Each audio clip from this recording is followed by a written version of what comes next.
My landlord was watching me through a peephole, so I blinded him.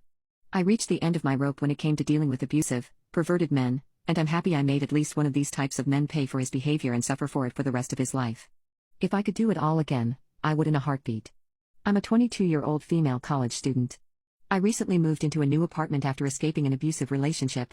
We lived together and I was being hurt physically on a daily basis. I knew I needed to get out fast, so I signed a lease for the first place I could afford. Like I said, I'm a college student, so I couldn't afford a very nice place on my own. I moved into a crappy little rundown apartment building. When I first met my landlord, I thought something seemed off about him. He seemed like a really weird old man. I could have never guessed just how perverted and effed up this man actually was. I found out after I signed the lease that he actually lives in the unit right next to mine, and the couple of times I've seen him in the hall he always stares at me without blinking or saying a word. I uncovered an ugly truth about my apartment this week, and I wish I never moved into this awful unit. I was in my bathroom blowing out my hair after a shower, when I noticed a hole drilled in the wall about the size of a dime. I can't believe I never noticed it before. It's right next to my shower. I looked into it and saw an eye staring back at me. I realized the hole had been drilled in the wall I shared with my landlord, and I started shaking as I realized I must have been being watched by him for God knows how long now, maybe since I moved it. Of course, I wanted to call the cops, to pack my stuff up right there, but honestly, times are so rough right now and I do not have the means to move right now, let alone afford a whole new place.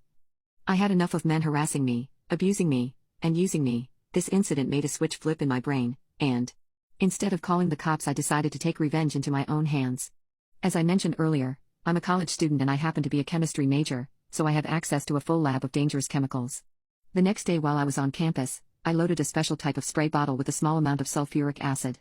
I knew I was going far with my revenge, but I didn't care in the slightest. I knew this old pervert deserved to pay. The next time I took a shower, I acted normal. I didn't care that he was certainly watching me. It would be the last thing he ever saw with that eye. Halfway through my shower, I quickly lined up the spray bottle of acid with the peephole, and pulled the trigger. I immediately heard my landlord scream and collapse on the other side of the wall. I laughed to myself and he kept screaming and screaming. Finally, my other neighbors called the ambulance after all the screaming, and we all gathered outside to watch them take him away on the stretcher. Before he was bandaged up, I saw blood leaking from his burned eye.